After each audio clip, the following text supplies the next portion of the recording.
Hello बच्चों, क्या हाल चाल। उम्मीद करते हैं आप लोग अच्छे होंगे, स्वस्थ होंगे और जबरदस्त होंगे और अच्छे से पढ़ाई भी कर रहे होंगे।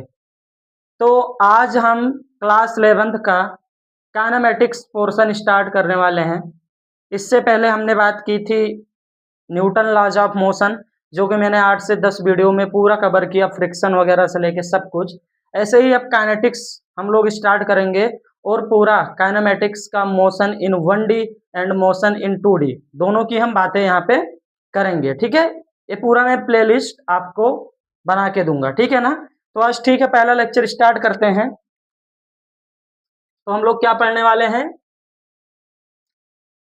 काइनेमेटिक्स।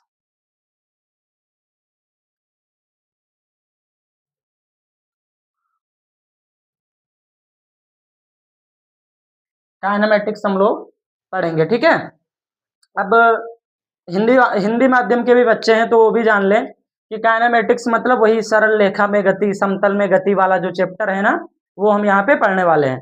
तो सबसे पहले हम बात करेंगे काइनेमेटिक्स में, पूरा पोर्शन हम कंप्लीट करेंगे जितने भी लेक्चर हों, 1 2 3। Motion in 1D, 1D motion की बात हम सबसे पहले करेंगे, फिर 1D के बाद 2D वाला पढ़ेंगे।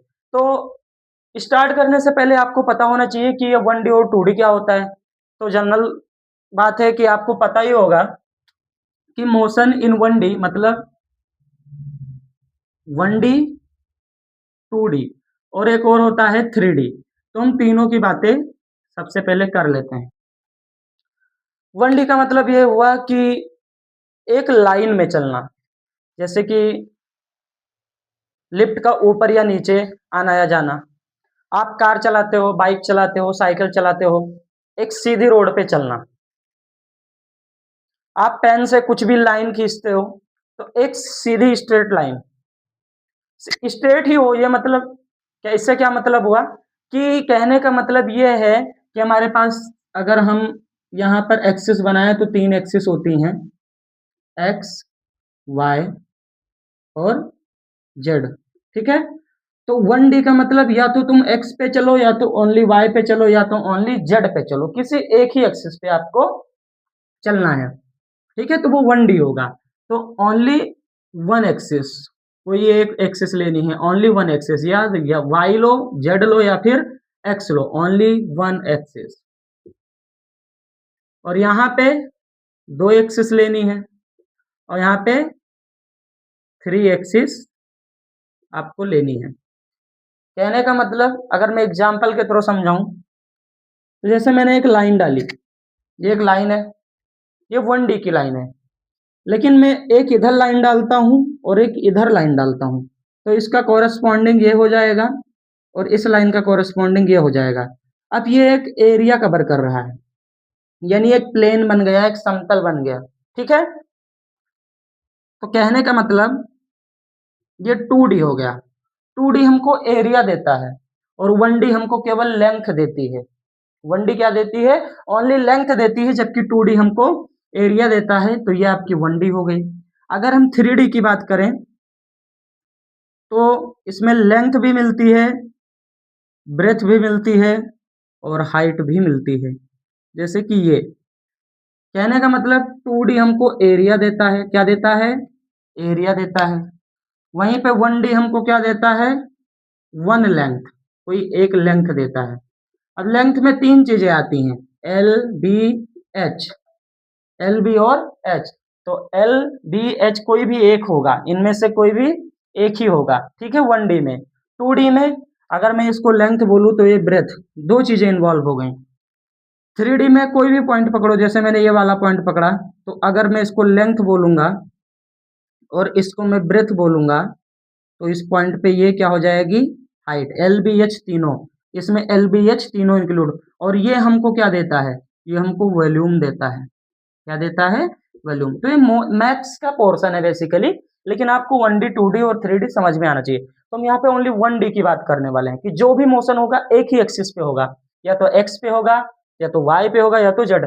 जैसे या तो इधर मोशन होगा, या फिर इधर मोशन होगा, और या फिर इधर मोशन होगा। 2D की अगर बात करते तो एक्स वाई दोनों पे यहाँ पर पॉइंट बनता, ठीक है, दोनों पे मोशन, यानी वहां पे एरिया की बात कर लेते हैं हम। या फिर अगर हम बात करें कि 3D की, तो जेड भी इंक्लूड कर लेते हैं, यानी पेन का बाहर आना या फिर अंदर जाना, लेंथ है, ब्रेथ है और हाइट है, ठीक है। तो ये 1D 2D और 3D जैसी चीजें होती हैं, ठीक है बेटा। तो आप ये चीज स्टार्ट में याद रखना। अब हम चलते हैं अपने मेन पोर्शन पे।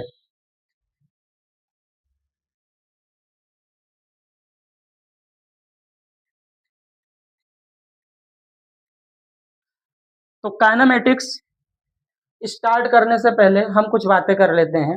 सबसे पहले बेटा इसमें एक वेक्टर नाम की चीज होती है। 1D में तो यूज नहीं होगा, 2D में होगा, और भी फिजिक्स में बहुत सारे यूज होते रहते हैं। तो हम वेक्टर देखें तो वेक्टर में बेटा तीन चीजें, जो मैं अभी मैंने एक्स वाई और जेड बनाया था ना, एक्स वाई और जेड एक्सिस। तो एक्स के साथ हमेशा हम आई कैप लेते हैं, वाई के साथ जे कैप और के साथ के, जे के साथ के कैप लेते हैं, ठीक है। अगर हम वेक्टर की बात करें तो वेक्टर को हम ऐसे लिखते हैं, पोजीशन वेक्टर की हम बात करेंगे तो इसको ऐसे लिखते हैं, एक्स आई कैप, वाई जे कैप और जेड का के कैप, ठीक है, ऐसे लिखते हैं। लेकिन बेटा एक चीज और याद रखो, पोजीशन वेक्टर ये अगर हम एक्स की बात करेंगे या वाई की या जेड की, किसी एक की ही बात कर रहे हैं तो 1D पढ़ रहे हैं। इन तीनों में से कोई दो ले लिया हमने तो 2D पढ़ रहे हैं, तीनों ले लिया तो 3D। 3D हम पढ़ते नहीं है वैसे, 1 और 2D ही पढ़ते हैं। तो यहाँ पे तो हम 1D पढ़ने वाले हैं, तो या तो ये लेंगे या तो ये या तो ये, कोई एक ही लेंगे, ठीक है। वो हमारा पोजीशन वेक्टर होगा, ठीक है, ये बात याद रखना। अच्छा, अगर डिस्टेंस की बात करें कि पोजीशन वेक्टर से डिस्टेंस कैसे निकलता है, तो डिस्टेंस को ऐसे मोड लगा देंगे और अंडर रूट में एक्स वाई जेड इनका स्क्वायर का सम कर देते हैं, तो हमको डिस्टेंस बता देता है कि ओरिजिन से, जैसे मैं तीनों 3D का लेता हूं, यहाँ पर एक कोई पॉइंट लाई कर रहा है, यहाँ पर एक कोई पॉइंट लाई कर रहा है और उस पॉइंट का कोऑर्डिनेट है 1,3,-5, 1,3 - 5। कहने का मतलब, तो 1 किसका होगा, x का, 3 किसका होगा, y का। पहले x लिखते हैं, फिर y लिखते हैं, फिर z लिखते हैं, और -5 किसका होगा, k का। तो यानी x से ये 1 पर है, y से ये y है, y से ये 3 पर है, x से 1 पर है, और z से कहां पर है, z को हम इधर बनाते हैं लेकिन z एक्चुअल में इधर होता है, इधर। तो z से यहां पर है, यहाँ पे 5 पे, और -5 मतलब अंदर, अंदर की साइड में -5 पर है। तो एक x y और z और यहाँ पॉइंट लाई कर रहा है। देखो, ये आपका x हुआ, ये y हुआ, और ये आपका z हुआ, और पॉइंट यहाँ पे लाई कर रहा है, यहाँ पे। तो x से 1 डिस्टेंस पे, कहाँ पे, 1 डिस्टेंस पे लाई कर रहा है, और y से 3 डिस्टेंस पे, और z से अंदर, अंदर की साइड -5 और आपकी तरफ, बाहर की तरफ +5 होगा, यानी बाहर पॉजिटिव अंदर निगेटिव, ठीक है ना। तो ये ऐसे बनेगा y x और z, ठीक है ना, और पॉइंट यहाँ लाई कर रहा है, ठीक है। तो तीनों से इसकी डिस्टेंस हो जाएगी। अगर मैं टोटल डिस्टेंस की ओरिजिन से बात करूं कि ओरिजिन से इसकी टोटल डिस्टेंस कितनी होगी, तो वो हो जाएगी अंडर रूट में 1 स्क्वायर और 3 स्क्वायर और प्लस -5 का स्क्वायर, ठीक है। ये आपकी टोटल डिस्टेंस हो जाएगी, ठीक है ना, ओरिजिन से, फ्रॉम द ओरिजिन। अगर पोजीशन वेक्टर के फॉर्म में इस पॉइंट को शो करना है तो हम ऐसे शो कर देते हैं कि 1 आई कैप, 3 जे कैप और प्लस माइनस का 5 के कैप, ठीक है।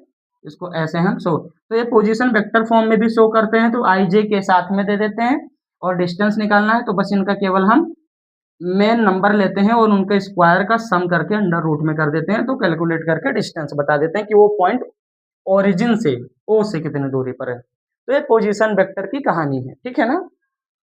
तो ये बातें आपको जनरली पता होना चाहिए, इसलिए मैंने स्टार्टिंग में बता दिया है, ताकि बाद में अगर कहीं भी ऐसी जरूरत पड़ेगी तो आपको पता होगा, ठीक है।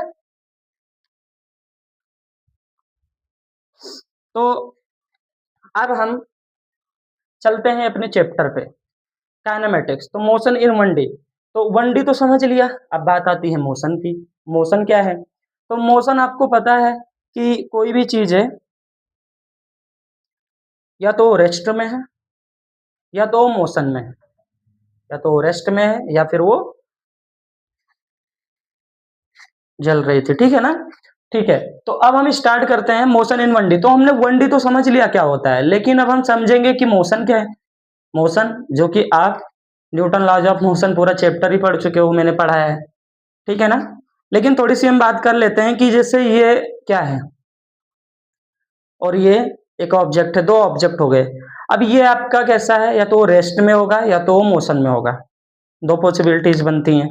ठीक है ना, लेकिन जो चीजें रेस्ट में है ना, ऐसा एक बार इंटरव्यू में पूछा गया था, शायद यूपीएससी के इंटरव्यू में पूछा गया था किसी एक एस्पिरेंट से, कि जैसे एक कार है, वो घर के सामने खड़ी है, तो उसकी स्पीड कितनी है। अच्छा, स्पीड किस में होगी, जो ऑब्जेक्ट मूव कर रहा हो, मोशन हो, उसी की तो स्पीड होगी ना। लेकिन वहां पे आंसर ये था कि उस कार की स्पीड 0 है। मतलब है तो एक्चुअली वो रेस्ट में, लेकिन स्पीड, क्योंकि स्पीडोमीटर में 0 भी तो लिखा होता है ना, तो 0 है स्पीड, तो वो तो अलग की बात हो गई। लेकिन हम यहाँ पे बात करेंगे या तो चीजें रेस्ट में होंगी या तो चीजें मोशन में होंगी, तो हम मोशन पढ़ने वाले हैं। अब मोशन में दो चीज, या तो रेस्ट या फिर मोशन, या तो चीजें रेस्ट में होंगी और या तो चीजें किस में होंगी, मोशन में होंगी। ठीक है ना। अब इसको मैं समझता हूं ऐसे कि हमारे पास एक बस है या कार है मान लेते हैं। ठीक, इसमें एक इंसान है और एक बाहर इंसान है, आदमी है, ये खड़ा हुआ है। और ये जो बस है ना, ये मूव कर रही है, आगे के साइड में मूव कर रही है। ठीक है, अब इसका मैं नाम दे देता हूं, इसका नाम है अजय और इसका नाम है विजय। तो अब तुम लोग बताओ, एक गाड़ी आगे की तरफ मूव कर रही है, इसमें अजय बैठा हुआ है, तो गाड़ी चल रही है, तो अजय भी चल रहा होगा किसके हिसाब से, विजय के हिसाब से। अगर विजय ने अजय को देखा तो हमने जाके विजय से पूछा कि विजय ये बताओ, इसकी कुछ स्पीड है, ये चल रही है, ठीक है ना, इसकी कुछ वेलोसिटी है। अच्छा, विजय आपका रेस्ट में है, विजय कैसा है, रेस्ट में है, खड़ा हुआ है, गाड़ी जा रही है, अजय बैठा हुआ है, तो विजय अजय को देख रहा है और गाड़ी चल रही है। तो अजय, विजय से मैंने पूछा तो विजय ने बोला कि, मुझे जवाब दिया विजय ने कि अजय तो चल रहा है, अजय क्या है, चल रहा है। लेकिन एक्चुअल में अजय तो गाड़ी के अंदर बैठा हुआ है। तो मैंने अजय से जाके पूछा कि अजय तुम मूव कर रहे हो, तो अजय बोलेगा अरे मैं कहाँ मूव कर रहा हूं, मैं तो बैठा हुआ हूं, मैं मूव ही नहीं कर रहा हूं। ठीक है ना। अच्छा, कहने का मतलब जब मैंने विजय से पूछा कि अजय चल रहा है या रेस्ट में है, तो विजय ने बोला कि अजय मूव कर रहा है, विजय ने बोला कि अजय मूव कर रहा है। लेकिन जब मैंने खुद अजय से जाके पूछा, यहाँ पे बैठ गया, मैं जाके पूछा इससे, अजय से कि क्या तुम चल रहे हो, तो अजय ने जवाब दिया कि आई एम इन रेस्ट, मैं तो रेस्ट में हूं, मैं तो विराम अवस्था में हूं। ठीक है ना। अब कहानी देखो ऐसी हुई कि अब मैं गया, ये तो पहली कंडीशन। दूसरी कंडीशन, मैं गया पहले अजय के पास, अजय से पूछा कि अजय तुम चल रहे हो, तो फिर से अजय से जब मैंने पूछा कि अजय तुम चल रहे हो, तो अजय ने बोला मैं तो नहीं चल रहा हूं, मैं तो रेस्ट में हूं। लेकिन फिर मैंने अजय से पूछा कि ये बताओ विजय चल रहा है या रेस्ट में है, विजय चल रहा है। अजय से जाके पूछा मैं कि विजय को देखो खिड़की से बाहर, विजय चल रहा है या रेस्ट में है, रेस्ट में है। ठीक है ना। तो अजय ने क्या जवाब दिया कि विजय मूव कर रहा है। ये विजय जो रेस्ट में था, अजय ने इसको बोल दिया कि ये विजय चल रहा है, क्योंकि चल तो एक्चुअल में गाड़ी रही है और झगड़ा ये दोनों कर रहे हैं, बल्कि दोनों रेस्ट में है, अपनी अपनी जगह दोनों रेस्ट में है, लेकिन गाड़ी चल रही है। तो गाड़ी के साथ साथ अजय भी चल रहा है। तो जब मैंने विजय से पूछा तो विजय ने बोला कि अजय चल रहा है, क्योंकि गाड़ी चल रही थी। तो एक्चुअल में अजय को भी पता है कि विजय बैठा है गाड़ी के अंदर, विजय नहीं चल रहा है। विजय को पता है कि अजय नहीं चल रहा, अजय तो गाड़ी के अंदर बैठा है, लेकिन गाड़ी चल रही है। तो इसका जवाब ये होगा कि अजय भी मूव कर रहा है।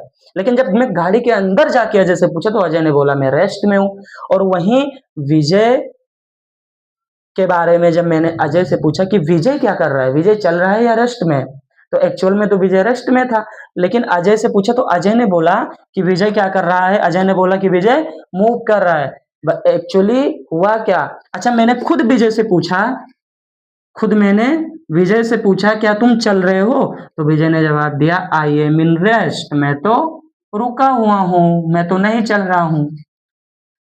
ठीक है ना। तो विजय ने बोला मैं तो रुका हुआ हूं, लेकिन अजय ने बोला था कि विजय मूव कर रहा है और विजय तो रुका हुआ है। और वही उल्टी कंडीशन यहाँ पे थी कि विजय ने अजय को बोला था कि वो मूव कर रहा है, लेकिन अजय ने खुद को बोला कि मैं रेस्ट में हूं। कहने का मतलब सारा झोल ये है रेफरेंस पॉइंट किसका, सारा झोल किसका है, रेफरेंस पॉइंट का। अब समझो रेफरेंस पॉइंट क्या है। रेफरेंस पॉइंट अब समझना यहां पे ध्यान से, हमेशा हम मूव जो है रेफरेंस पॉइंट के हिसाब से देखेंगे मोशन को, ठीक है ना। कि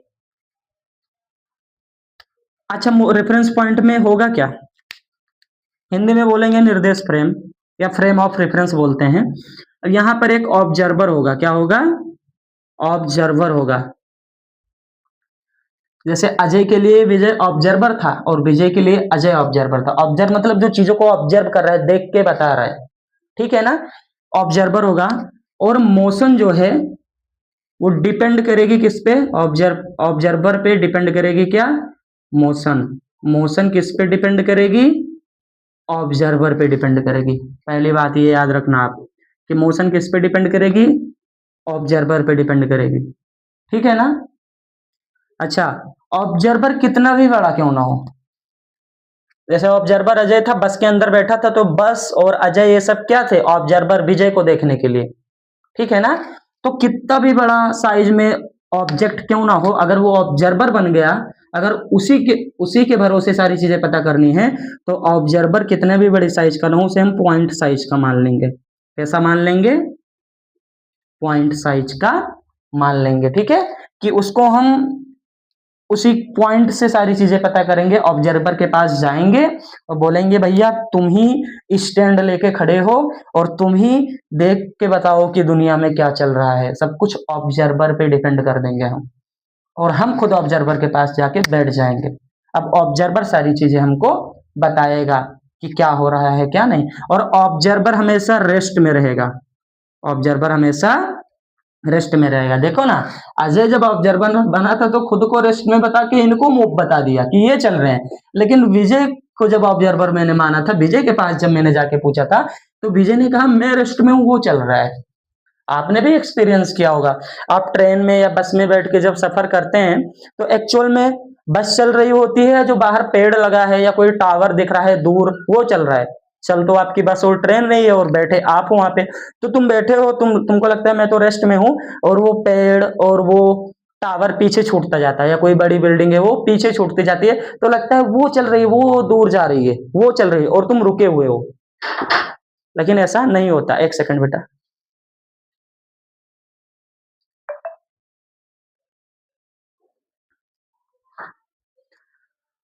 सॉरी यार दोस्तों, अब ऐसा बिल्कुल नहीं होगा, थोड़ा सा इमरजेंसी आ गई थी इसलिए मुझे जाना पड़ गया था, ठीक है। लेकिन उसके लिए मैं क्षमा चाहता हूँ, आगे से ऐसा नहीं होगा, ठीक है ना। हाँ तो अभी हम आते हैं पॉइंट्स पे। रेफरेंस पॉइंट, तो रेफरेंस पॉइंट मतलब कि जैसे एक पूरा जोन है और दूसरे जोन की बात हो रही है, तो मुझे उस जोन के बारे में पता करना है, तो हम पहले इस वाले जोन में आएंगे। जैसे एक जोन ये है, एक जोन ये है, मुझे पता करना है इसके बारे में, तो हम इसके पास जाएंगे और इससे इसके बारे में पूछेंगे। तो जिसके पास हम जाएंगे, जिससे हम सवाल जवाब करेंगे, वो हमारा रेफरेंस फ्रेम में होगा, वो हमारा किस में होगा, रेफरेंस फ्रेम में होगा, उसी को रेफरेंस पॉइंट बोलते हैं, ठीक है, फ्रेम ऑफ रेफरेंस बोलते हैं या निर्देश तंत्र बोलते हैं, ठीक है ना। और वो वहां पे जितनी भी चीजें हैं और जिससे मैं पूछ रहा हूं वो सब कुछ रेस्ट में है और दूसरे के बारे में मुझे डिटेल में वो बता देगा, ठीक है। इतनी बातें होने वाली हैं। अब हम थोड़ा सा आगे बढ़ते हैं, आप नोट करते चलिएगा सारी चीजों को।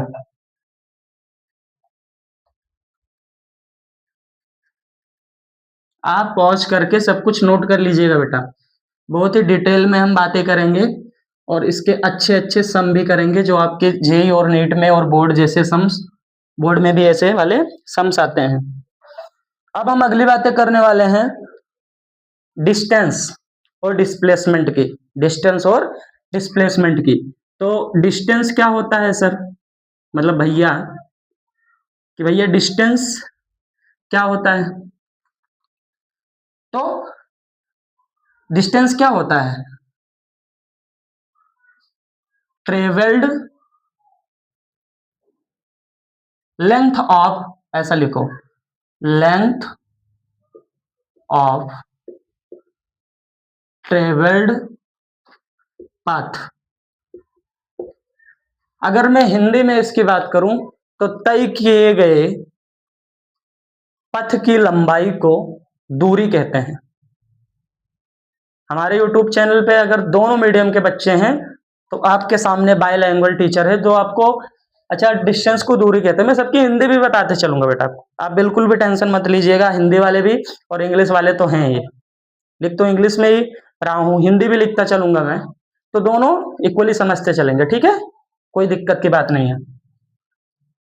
डिस्टेंस क्या है, लेंथ ऑफ ट्रेवल्ड पथ, तय किए गए रास्ते की लंबाई को हम दूरी कहते हैं, या फिर the length of travelled, the length of travelled पथ, यानी जो ट्रेवल्ड पथ है यानी जितना रास्ता हमने तय कर लिया उस सब की दूरी, मतलब लंबाई, लेंथ को हम दूरी कहेंगे। जैसे मैं यहां से ए पॉइंट से चलता गया चलता गया चलता गया चलता गया चलता गया चलता गया, चलते चलते चलते चलते चलते चलते चलते चलते चलते चलते यहां तक पहुंच गया, ये हमारा भैया रास्ता है, इस रास्ते पे मैं चल रहा हूँ, तो एक इंची टेप लो और इसको सबको मेजर करते जाओ टोटल टोटल, और बी पे मैं, ये मेरा इनिशियल और ये मेरी फाइनल स्टेट है, प्रारंभिक और अंतिम अवस्था है, फाइनल स्टेट और इनिशियल स्टेट है।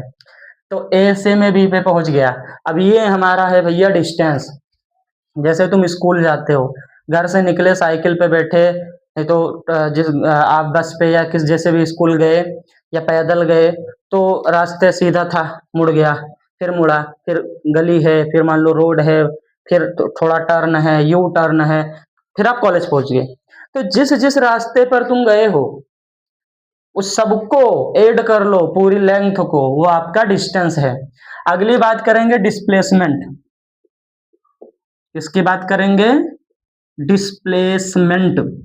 डिस्प्लेसमेंट को हिंदी में बोलते हैं विस्थापन, मैं मुंह से बोलूंगा, आप हिंदी में लिख लेना अपने कॉपी में, ठीक है, ये बात याद रखना। तो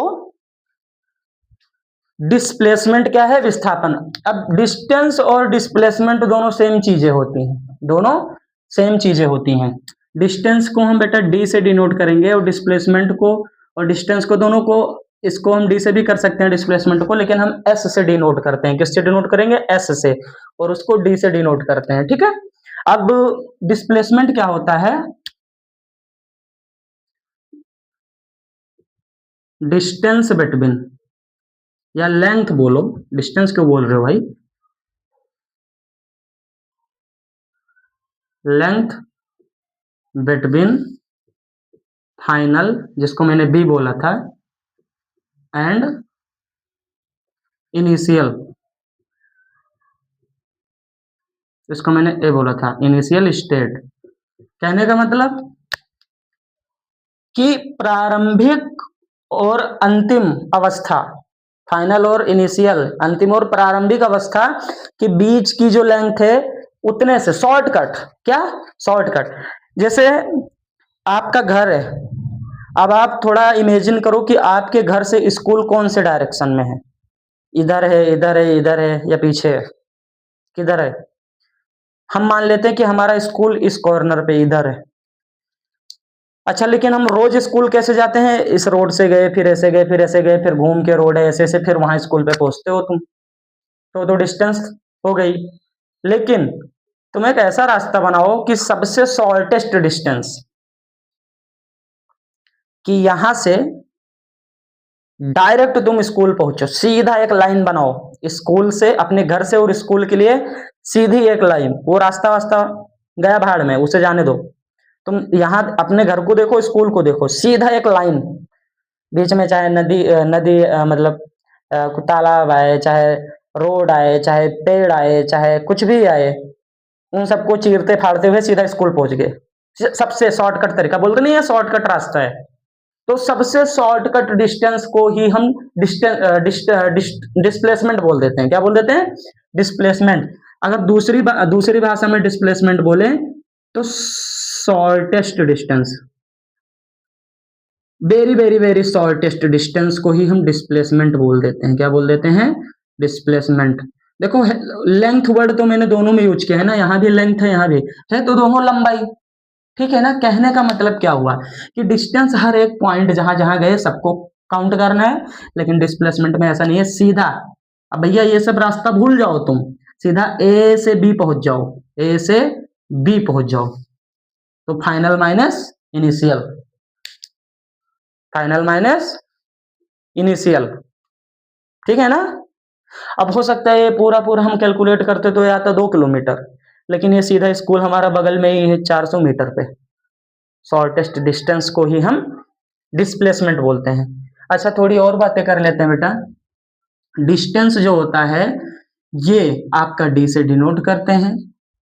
ये आपका हमेशा पॉजिटिव होगा। कैसा होगा?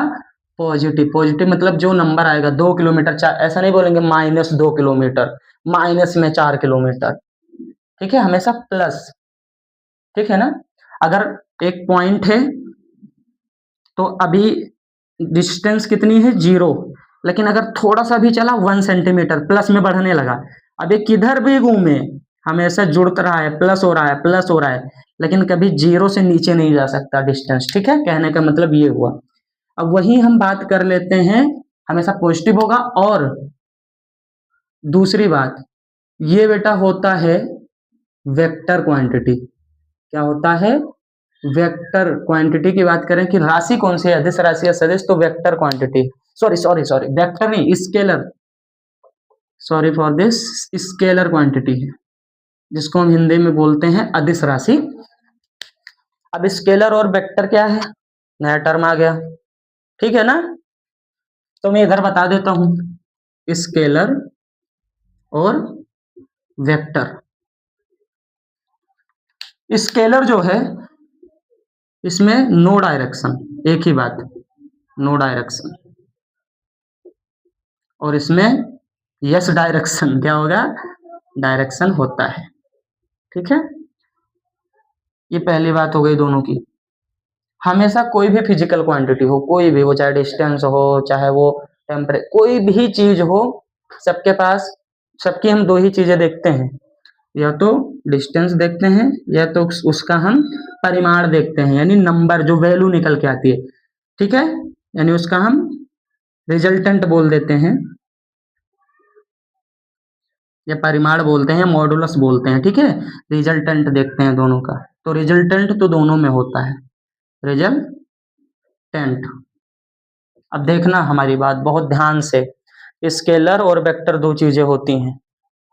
तो वेक्टर में रिजल्टेंट होगा, होगा, डायरेक्शन होगा, होगा, दोनों चीजें हैं। लेकिन स्केलर में ओनली रिजल्टेंट होता है, डायरेक्शन नहीं देखते हम उसमें। अच्छा, हमारा डिस्टेंस क्या है? स्केलर, यानी डायरेक्शन डिस्टेंस में नहीं देखेंगे, लेकिन रिजल्टेंट देखेंगे। कि मतलब क्या? वो चला तो कितना, 5 किलोमीटर चला, मान लेते हैं 7 किलोमीटर चला, तो रिजल्टेंट 7 किलोमीटर रिजल्टेंट हो गया। किस दिशा में चला उससे मुझे मतलब नहीं है, तो नो डायरेक्शन, दिशा मतलब ही नहीं है। लेकिन वही वेक्टर में रिजल्टेंट डायरेक्शन दोनों। जैसे आपका डिस्प्लेसमेंट क्या है? डिस्प्लेसमेंट आपका बेटा वेक्टर है। कैसी क्वांटिटी है? ये वेक्टर क्वांटिटी होती है। ठीक है? अब वेक्टर में क्या होगा? वेक्टर में क्या होगा? तो समझो मेरे बात को ध्यान से, कि 7 किलोमीटर चला, डिस्प्लेसमेंट की बात कर रहा हूं, 7 किलोमीटर चला, लेकिन हम मान लेते हैं साउथ डायरेक्शन में चला, साउथ डायरेक्शन में 7, तो साउथ डायरेक्शन की बात कर दी ना तुमने कि दक्षिण दिशा में 7 किलोमीटर चला, उत्तर दिशा में 5 किलोमीटर, पश्चिम में इतना किलोमीटर, पूरब में इतना किलोमीटर, या उत्तर और पश्चिम में इतना किलो, मतलब डायरेक्शन इंक्लूड होगी, किलोमीटर रिजल्टेंट तो होगा ही, डायरेक्शन भी होगी तो वेक्टर हो जाएगा, बट डायरेक्शन से पता कर लोगे, डायरेक्शन है तो वेक्टर, नहीं है तो स्केलर। तो ये आपकी डायरेक्शन यहाँ देखते हैं वेक्टर है, डिस्टेंस वेक्टर नहीं है, स्केलर है, ठीक है। अच्छा, और ये आपका पॉजिटिव है, ये आपका निगेटिव भी हो सकता है, जीरो भी हो सकता है और पॉजिटिव भी हो सकता है, और ये पॉजिटिव तो हो ही सकता है, साथ में ये जीरो या पॉजिटिव होगा, ये निगेटिव जीरो पॉजिटिव सब कुछ हो सकता है, ठीक है। तो आप इतनी बातों को नोट कर लो बेटा जल्दी से।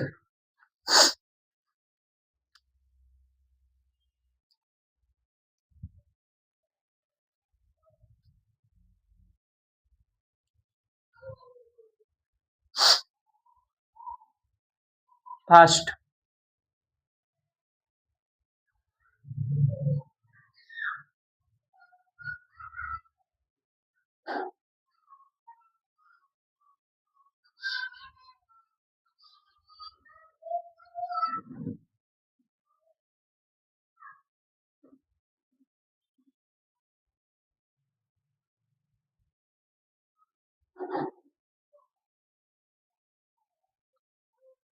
हो गया नोट, चलो आगे बढ़ते हैं।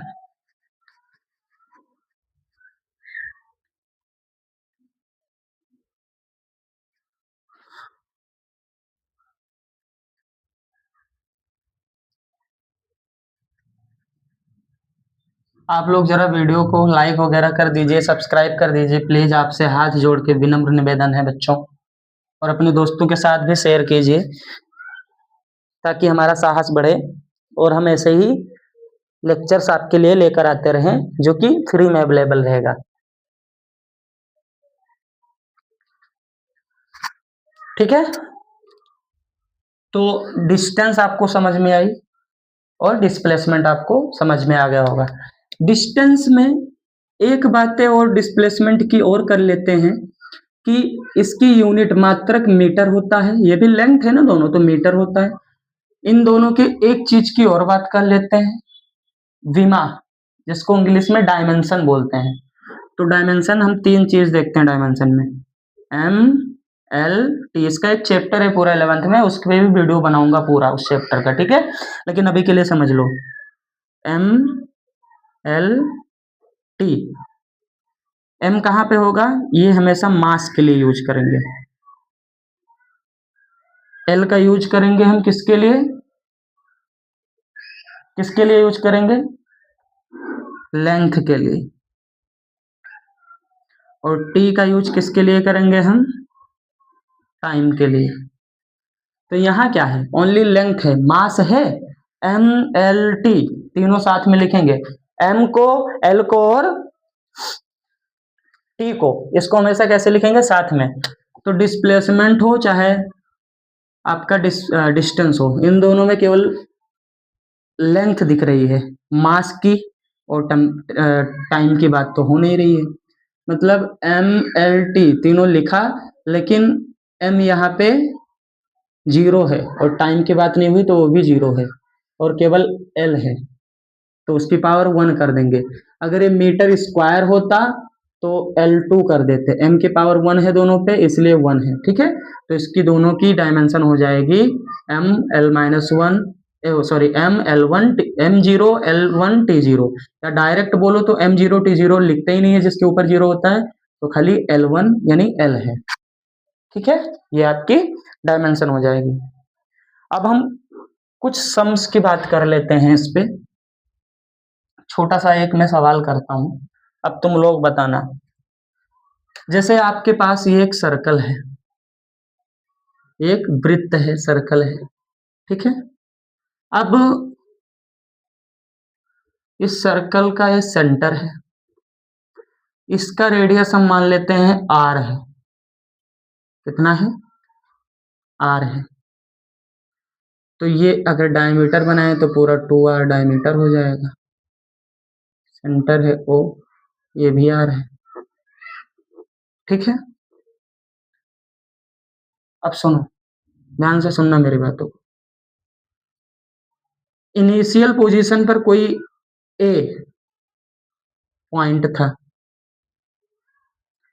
अब ये चलते चलते चलते चलते चल रहा है, चल रहा है, चल रहा है, चल रहा है, चलते चलते चलते चलते चलते चलते बी पॉइंट पे पहुंच गया। ये इनिशियल है, बोल दिया, ये इनिशियल है, ये फाइनल है।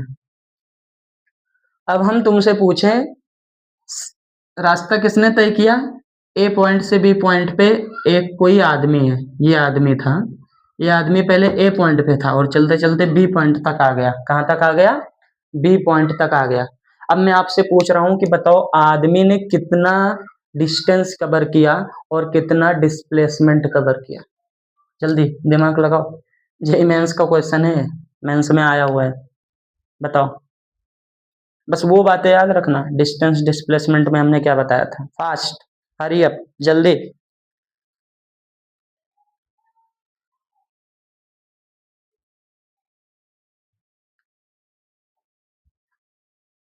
लगा दिमाग, ये मेंस का क्वेश्चन है बेटा। तो पहले हम बात कर लेते हैं डिस्टेंस की, किसकी, डिस्टेंस की। तो डिस्टेंस में क्या हुआ बताओ। डिस्टेंस मतलब तय किए गए पथ की लंबाई, ट्रेवल डिस्टेंस। तो रास्ता तो ये है जिस पर वो चला है, ये इस रास्ते पे चला है, ये इस रास्ते पे, ठीक है ना। तो इसको अगर हम लिखेंगे तो रिटर्न फॉर्म में इस रास्ते को कैसे लिखेंगे। अच्छा, आपको पता होगा सर्कल पे ए पॉइंट पे कोई था और घूम के फिर ए पॉइंट पे पहुंच गया, मतलब सर्कल के सरकमफेरेंस के बराबर हो गया। और सर्कल का सरकमफेरेंस मतलब हिंदी में बोले तो परिधि, वो होती है 2πr।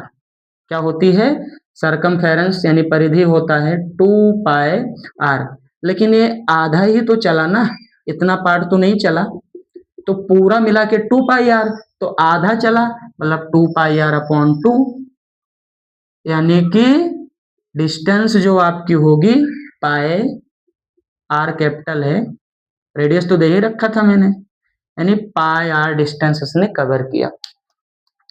क्लियर है। दूसरी बात, अगर मैं बोलूं कि डिस्प्लेसमेंट, किसकी बात करूं बेटा, डिस्प्लेसमेंट की बात करता हूं। तो डिस्प्लेसमेंट में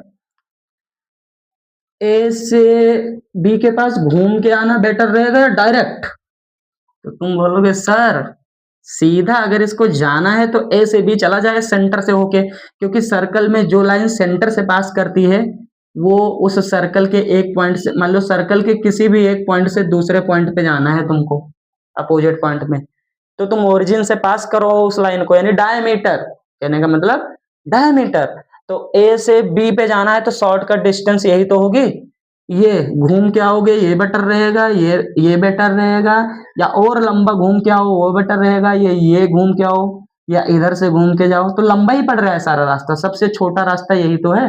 तो सबसे छोटा रास्ता ही तो डिस्प्लेसमेंट है, यानी सीधा डायमीटर के बराबर, किसके, डायमीटर के बराबर। बात क्लियर है। और डायमीटर मतलब क्या सर, 2r, 2r। बात क्लियर है, नोट करो, यह आपका मेंस का आया हुआ सवाल था। चलो एक समय से, हम बड़े सवाल नहीं है, एक ट्रिकी सवाल है, और ऐसे ही आपके पेपर में मेंस वगैरह में पूछे जाते हैं, बोर्ड में भी। अब बोर्ड के लेवल का सवाल यानी उसमें थेरेटिकल बातें करना, ये करना, यहाँ कंसेप्चुअल बातें हैं, तो वो भी मैं इन्वॉल्व करूंगा। आपका बोर्ड, आपका नीट और जेईई सब कुछ मैं इधर ही कराऊंगा, आपको इस चैनल पे सब मिलेगा, बस आप लोग सपोर्ट बनाए रहिएगा, ठीक है। ठीक है, आप नोट कर लीजिए।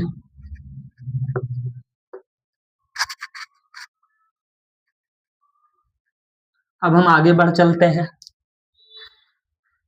एक और बताओ, जैसे ये एक लाइन है, ये एक लाइन है, एक मिनट रुको जरा बेटा।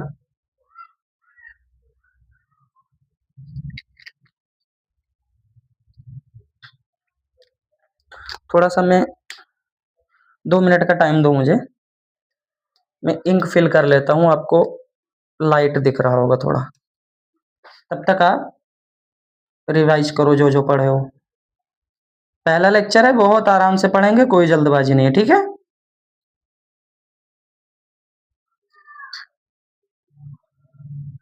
आप इस चैनल को पकड़ लो और इस चैनल को छोड़ना मत, आपको मैं फिजिक्स और केमिस्ट्री का मास्टर बना दूंगा,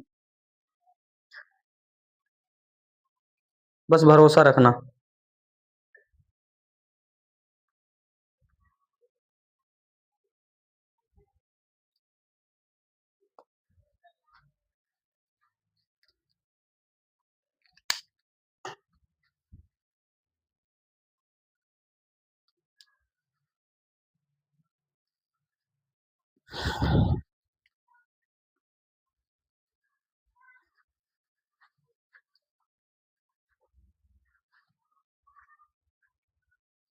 ठीक है, चलो देखो बेटा, ये आपका ए से बी एक पॉइंट है, यहां पर एक आदमी खड़ा है ए पॉइंट पे, ठीक है, ए पॉइंट पे एक आदमी खड़ा है। अब मैं तुमसे पूछ रहा हूं, बताना ये टोटल डिस्टेंस, मतलब इसकी लंबाई, लेंथ है मान लेते हैं इस रास्ते की डी। अब डी मतलब डिस्टेंस मत समझना, चलो मैं इसका नाम एक्स बोल देता हूँ। लेंथ कितनी है, एक्स मीटर की इसकी लेंथ है, एक्स मीटर पूरी लेंथ है से बी तक। मैंने तुमसे बोला ये इनिशियल पॉइंट है ए, ए क्या है, इनिशियल पॉइंट है आपका, प्रारंभिक बिंदु जहां से स्टार्ट होगी चीजें। मैं बोलूं एक आदमी ए से चला बी पे पहुंच गया, ए से चला बी पे पहुंच गया, तो मैं तुमसे पूछ रहा हूं बताओ कितना डिस्टेंस कवर किया और कितना डिस्प्लेसमेंट कवर किया, दूरी भी बताओ, विस्थापन भी बताओ। तो ए से बी चला मतलब इस रास्ते से गया गया गया गया यहां पहुंच गया, पहुंच गया, तो ए से बी तक गया, तो कितनी लंबाई कवर की, एक्स, कितनी लंबाई कवर की, एक्स मीटर। डिस्प्लेसमेंट की बात करें तो इससे शॉर्टकट तरीका कुछ है नहीं, यानी डिस्प्लेसमेंट भी सीधा एक्स मीटर, यानी दोनों दूरी और विस्थापन यहाँ दोनों कैसे होंगे, बराबर होंगे। यहां पर एक मिड पॉइंट है मान लेते हैं हम, सी, क्या है, सी। तो पहली कंडीशन थी ए से बी गया, अब मैं तुमसे फिर पूछ रहा हूं दूसरी कंडीशन कि इस बार ये ए से बी गया है और बी से वापस आया है सी पे और रुक गया, ए से बी गया और बी से आया सी के पास। अब तुम बताओ डिस्टेंस और डिस्प्लेसमेंट, जल्दी डिस्टेंस भी बताओ और डिस्प्लेसमेंट भी बताओ, जल्दी बताओ, जल्दी जल्दी जल्दी। ये सी आपका मिड पॉइंट है, यानी मध्य बिंदु है ए और बी का, मिड पॉइंट है, बताओ बेटा फास्ट, जल्दी। ए से बी तक गया और बी से फिर सी आया, यानी पहले सी, पहले ऐसे गया होगा, ये यहां तक पहुंचा, वापस ये मैंने अलग अलग कर दिया लाइन को ताकि आपको क्लियर हो जाए, यहाँ सी पे आके रुक गए। तो कितना कवर किया इसने डिस्टेंस और कितना डिस्प्लेसमेंट, तो सर डिस्टेंस ए से पूरा बी गया पहले, मतलब एक्स मीटर गया, प्लस बी से सी तक फिर आया, बी से सी तक फिर वापस, यानी हाफ दूरी फिर तय की, मिड पॉइंट था वो, तो x/2 यानी 3x/2 मीटर डिस्टेंस कवर किया इसने। अब डिस्प्लेसमेंट फाइनल और इनिशियल देखो, रास्ता कितना तय किया उससे मतलब नहीं है, तो तुम्हारा फाइनल पॉइंट इस बार, इनिशियल अभी भी यही है और इस बार फाइनल तुम्हारा सी है, यहां से चला यहां के रुक गया था, तो टोटल इतना ही डिस्प्लेसमेंट होगा एस, यानी कितना, मिड हाफ, यानी x/2 मीटर आपका डिस्प्लेसमेंट होगा। तो कहने का मतलब आपको एक कहानी तो समझ में आ गई कि सर हम जितने रास्ते पे चलेंगे सबको जोड़ लेंगे, तो डिस्टेंस और डिस्प्लेसमेंट की अगर आप पूछ रहे हो बात, तो हम सिर्फ पहला और आखिरी पोजीशन ही देखेंगे, ठीक है ना, क्लियर है बात। चलो अब आगे बढ़ते हैं, नोट कर लीजिएगा ये भी। और इसके बाद में अब हम बातें करेंगे बेटा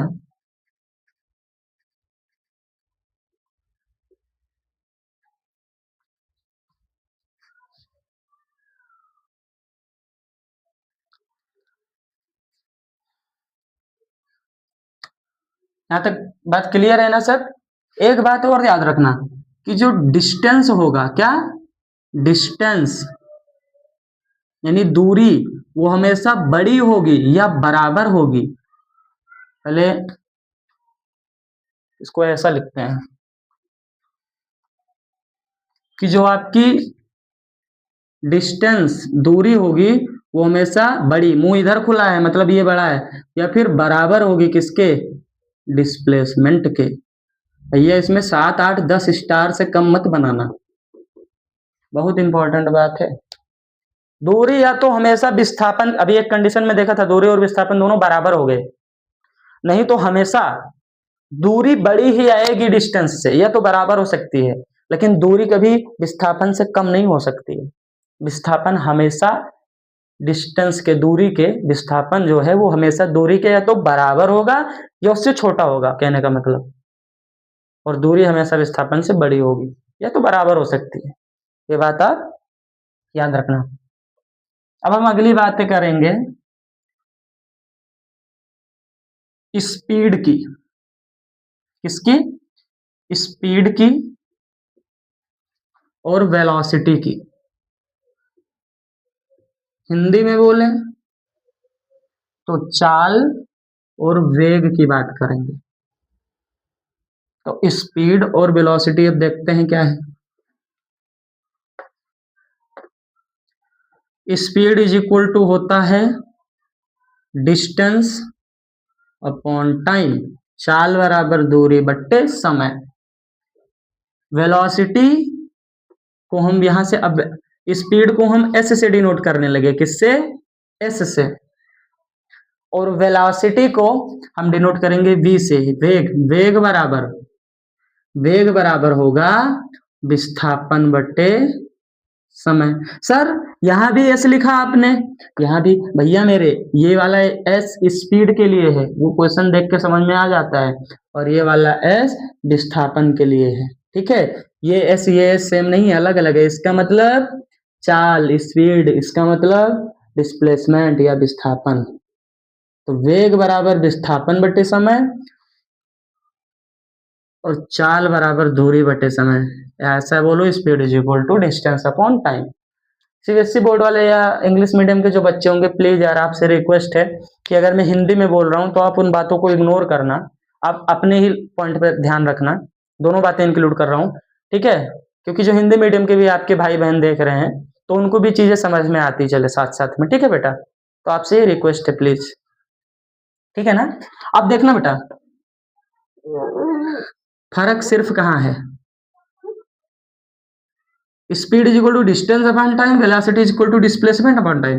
बस अपॉन टाइम दोनों में, यहाँ डिस्टेंस है यहाँ डिस्प्लेसमेंट है। तो भैया मेरे डिस्टेंस कैसी होती थी, डिस्टेंस कैसी होती थी, स्केलर।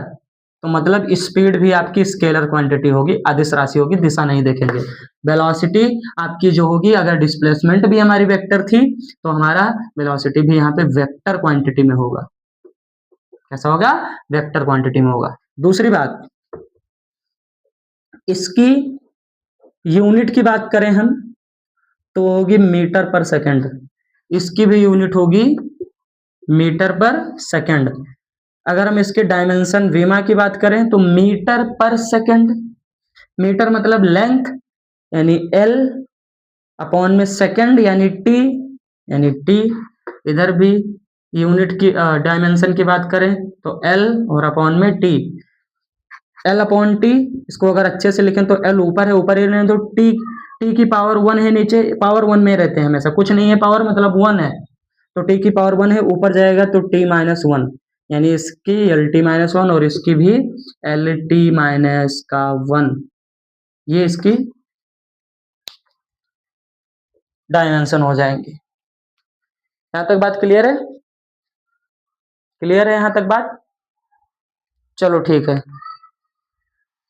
अब थोड़ा सा मेरी बातों को ध्यान से सुनना बेटा, कि ये वेलोसिटी है तो एस अपॉन टी लिखा, इसको और बेटर तरीका लिखने का बात करें तो हम, क्योंकि जो वेक्टर चीजें हैं उसको डायरेक्टली नहीं लिखते, स्केलर चीजों को हम डायरेक्टली लिख देते हैं, वेक्टर चीजों को रेट ऑफ चेंज के साथ लिखते हैं, यानी d S upon D t. S upon t बस आगे डी लगा लो, d S upon D t, d S upon D t लिखेंगे। कि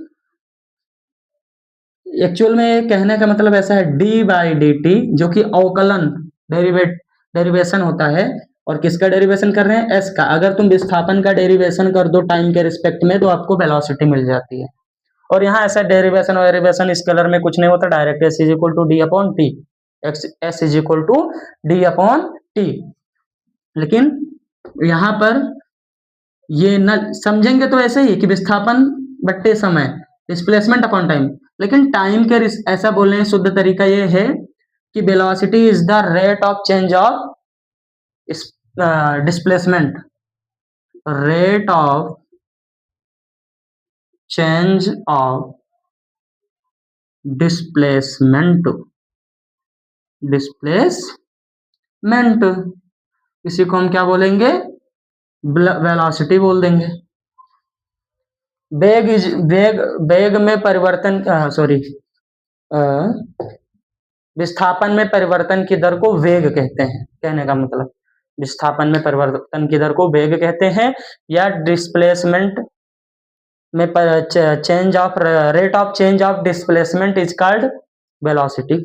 ठीक है ना? b is equal to D S upon D T, यानी s का d बाई डी टी कर देना, s का d बाई डी टी। अब d बाई डी टी कैसे करना है वो मैं आगे बताऊंगा आपको। ठीक है, आप नोट करो जल्दी से इतनी बात।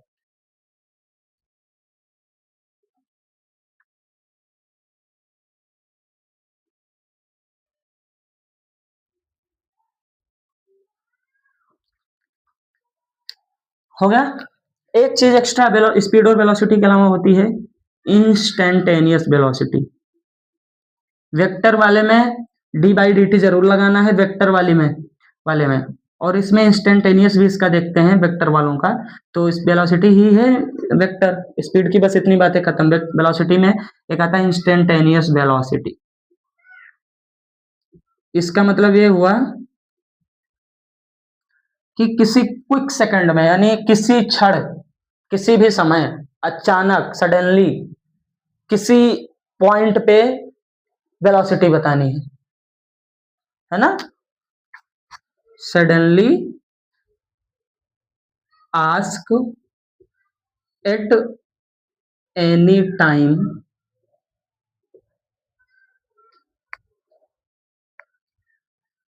At any point, any point, किसी भी, जैसे एक गाड़ी थी यहां से जा रही थी बी, तो टोटल की बात करें तो अलग की बात है, वो बोल दे कि इस जगह पर बताओ कितनी वेलोसिटी है, या इस जगह बताओ, यानी किसी भी पॉइंट, किसी भी क्षण आपको वेलोसिटी बतानी है, तो इंस्टेंटेनियस यानी तुरंत पूछना चाह रहा है, तात्क्षणिक वेग बोलते हैं इसको हिंदी में। ठीक है, तो आप नोट कर लीजिए इतनी बातों को। तो वेलोसिटी और स्पीड की बात आपकी हो गई। ठीक है, एक थोड़ी सी बात और आती है कि इधर मैं साइड में बात कर लेता हूं इसकी, एवरेज स्पीड, एवरेज स्पीड की बात कर लेता हूं मैं। तो एवरेज स्पीड होता है टोटल, बस टोटल कर देना है, टोटल डिस्टेंस। और स्पीड के लिए तो हम डिस्टेंस ही देखते हैं, स्पीड के लिए हम डिस्टेंस देखेंगे, और वेलोसिटी के लिए हम डिस्प्लेसमेंट देखेंगे। क्या देखेंगे? डिस्प्लेसमेंट देखेंगे, ये बात याद रखना। तो यहाँ डिस्टेंस ही देखना है स्पीड के लिए, तो टोटल डिस्टेंस और upon total time, total time, ये आपका एवरेज स्पीड होगा। ऐसे एवरेज वेलोसिटी भी होगी, टोटल डिस्प्लेसमेंट अपॉन में टोटल टाइम। बात क्लियर है? आप नोट कर लो जल्दी से। फिर हम एक सवाल करते हैं प्यारा सा, ठीक। फर्स्ट,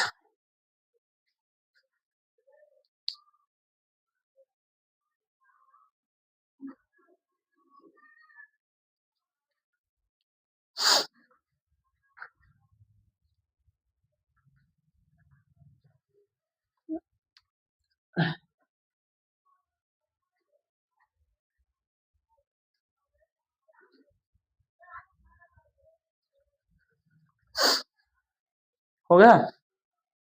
फर्स्ट फर्स्ट फर्स्ट,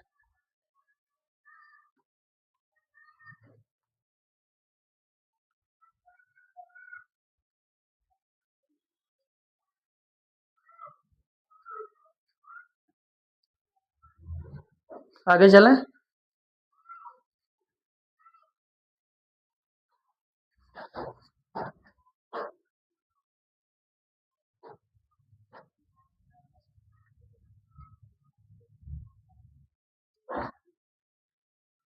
हो गया।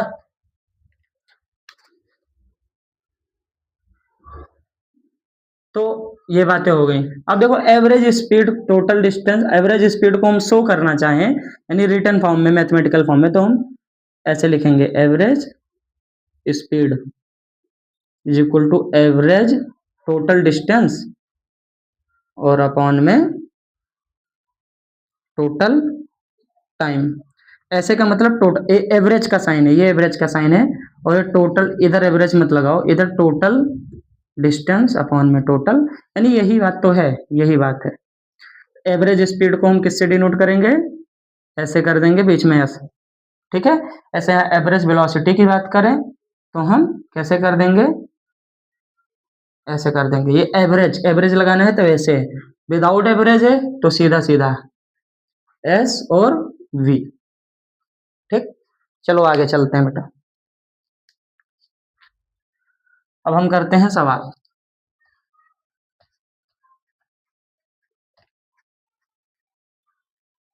आप सारी बातों को नोट्स बनाते हुए चलिएगा साथ में मेरे, ताकि आप रिवाइज कर सको और अच्छे से साइड बाय साइड सारी चीजें लिखते चलो, जो इम्पोर्टेंट है उसे मार्क कर लिया करो।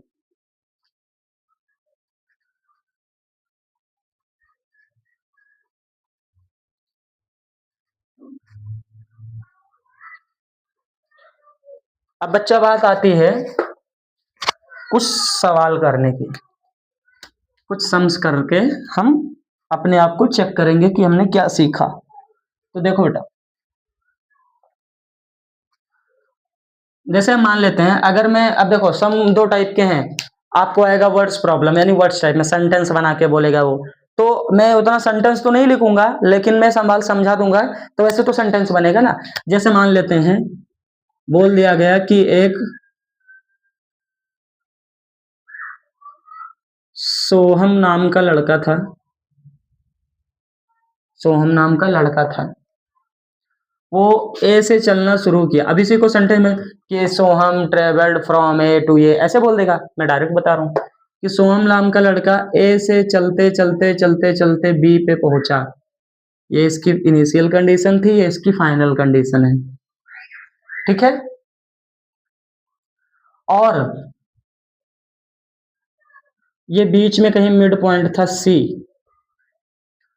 तो सोहम ए से चलना शुरू किया, चलते चलते चलते चलते जब वो सी पे पहुंचा, और सी से फिर चलता ही रहा, चलते चलते चलते चलते यहां से स्टार्ट किया और यहाँ पे स्टॉप हो गया। ये आपका क्वेश्चन है, बेहतरीन क्वेश्चन है बेटा। अभी मैं इसकी ट्रिक बताऊंगा और ट्रिक से ही करने जा रहा हूं, वैसे ही करना तुम, ठीक है।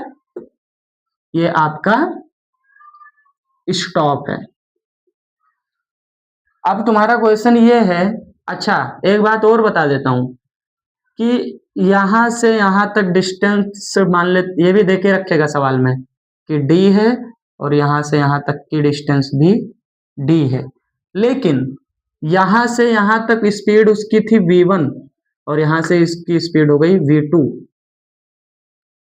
क्या हो गई, v2, समझे, v1 से हो गई v2, कहने का मतलब कि सोहम ए से चला बी पे पहुंचा, लेकिन जब वो बीच रास्ते में बीच पॉइंट पे जब पहुंचा तो उसने ए से सी तक v1 स्पीड से चल रहा था, कांस्टेंट स्पीड v1 से चल रहा था, और जैसे ही वो सी पे पहुंचा तो उसने अपनी स्पीड बदल के इतने से इतने रेंज में v2 स्पीड कर ली। क्या कर ली? v2 स्पीड कर ली।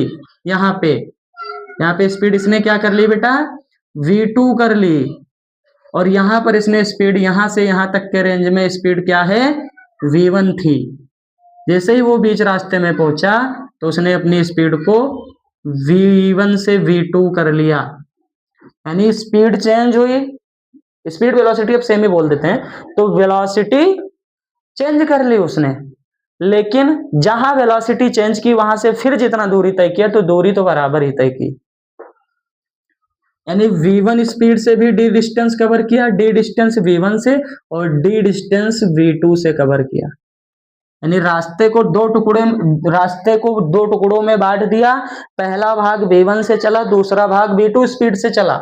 ऐसे ही सवाल आएंगे पेपर में, वो रिटर्न फॉर्म में होंगे, यही कंसेप्ट लगेगा। देख लो, v1 से चला फिर v2 से चला, दो टुकड़ों में पहला भाग v1 से, दूसरा पार्ट v2 से चला, लेकिन यहाँ पहले भाग की भी डिस्टेंस सेम थी, दूसरे भी पार्ट की डिस्टेंस सेम है। डिस्टेंस सेम रखेगा, वेलोसिटी चेंज कर देगा और पूछेगा बताओ एवरेज, ये पहली वेलोसिटी, ये दूसरी वेलोसिटी, वो तुमसे पूछेगा एवरेज वेलोसिटी।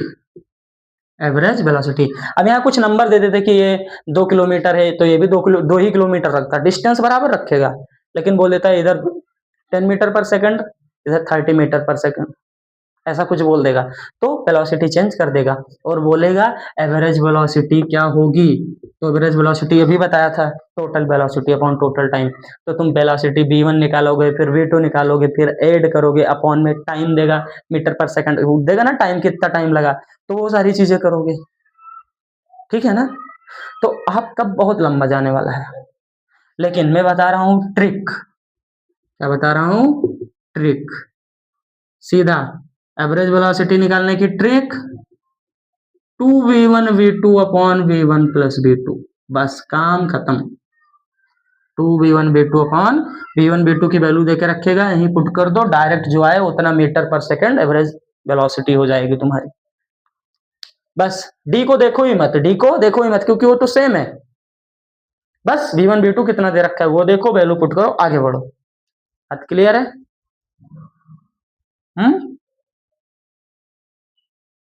क्लियर है बात? नोट करो जल्दी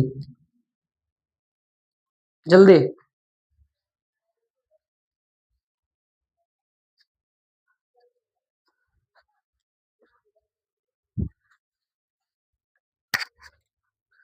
यानी एवरेज वेलोसिटी निकालनी है।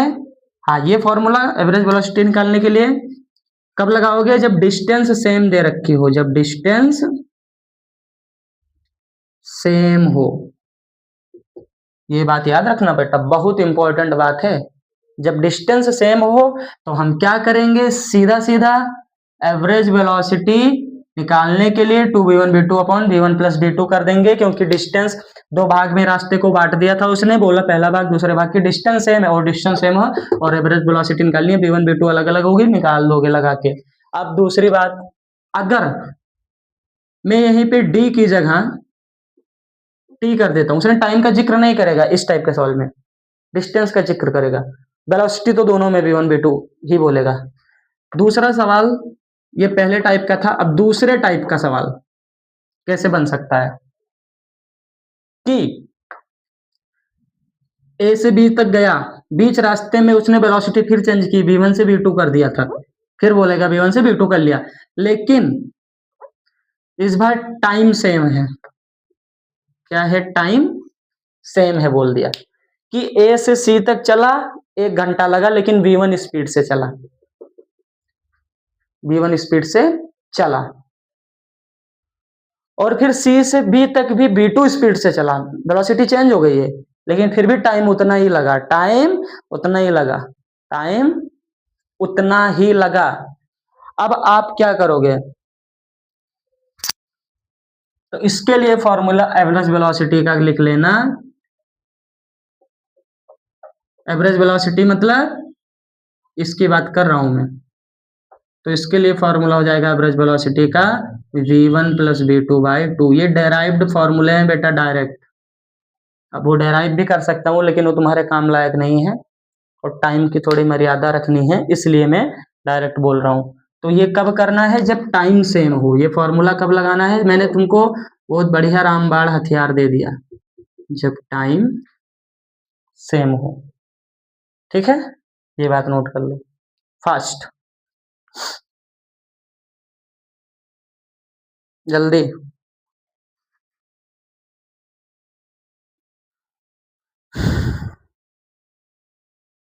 हो गया, आगे बढ़े बेटा। चलो ठीक है, आगे बढ़ते हैं। आप नोट कर लेना ना।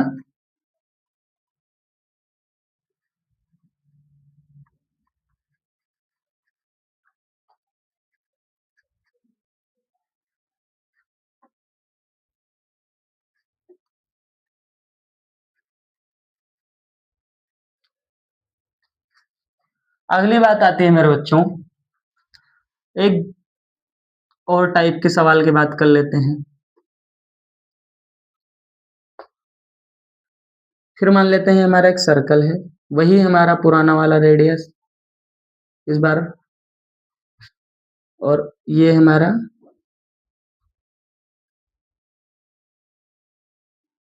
अच्छा, इस पॉइंट से तीनों क्या, ये भी आ रहे, ये भी आ रहे और ये भी आ रहे, ये बीच बीच में सेंटर है।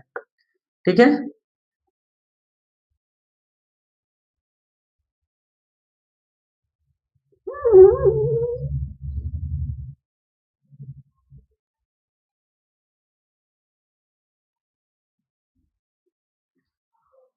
ठीक है ना।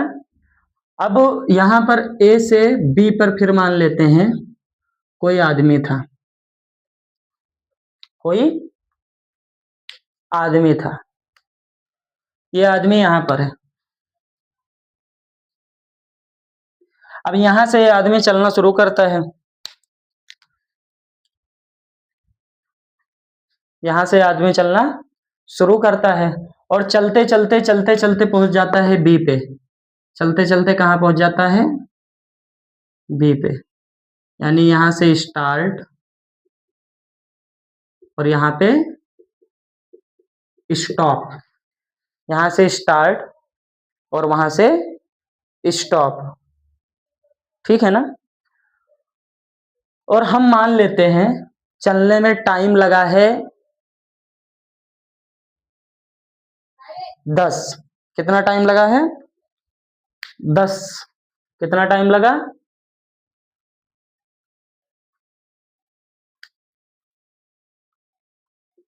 10 सेकंड का टाइम लगा, इतना मान लेते हैं 10 सेकंड का टाइम लगा।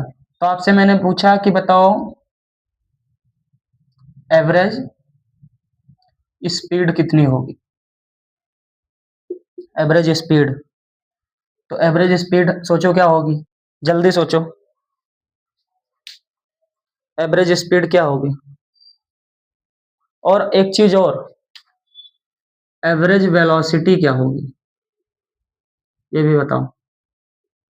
एवरेज वेलोसिटी और एवरेज स्पीड, थोड़ा दिमाग लगाओ क्योंकि तुरंत मैं सॉल्यूशन बता दूंगा तो मजा नहीं आएगा। जब तुम्हारा भी दिमाग चलेगा तो सीखोगे अच्छे से। जल्दी जल्दी बेटा बेटा,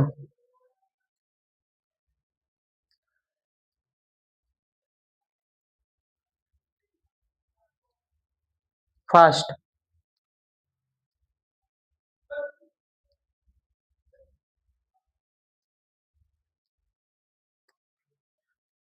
चलो देखते हैं एवरेज स्पीड।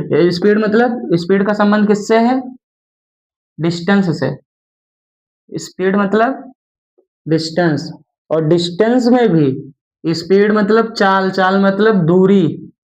वेग और विस्थापन का आपस में रिलेशन है चाल और दूरी का, क्योंकि ये दोनों अदिश अदिश है। तो चाल, तो एवरेज स्पीड मतलब औसत चाल, तो औसत चाल मतलब कुल चाल बटे कुल समय, टोटल लगा देना होता है एवरेज में।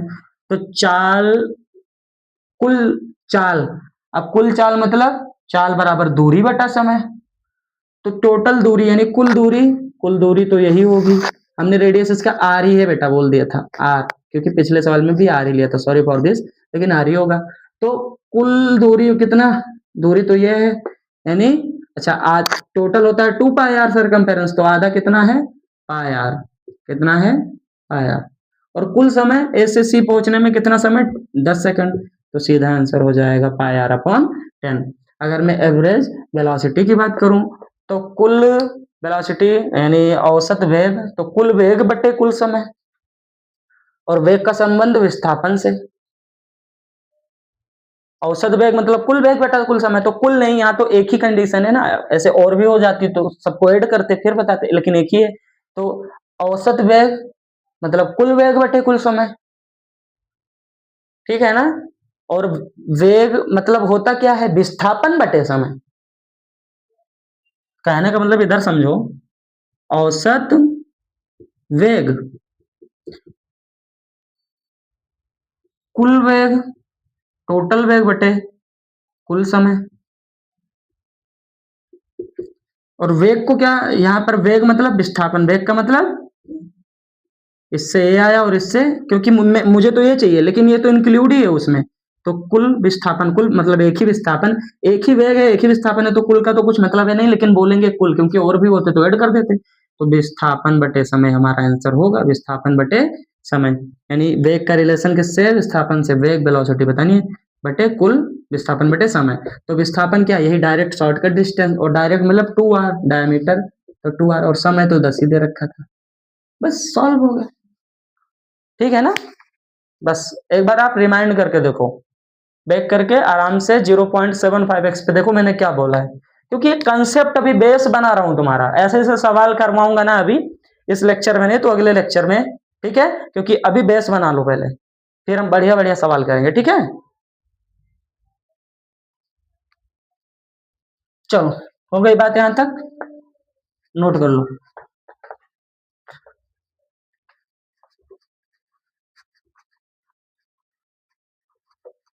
एक बात और बचती है बेटा, वो भी हम देख लेते हैं,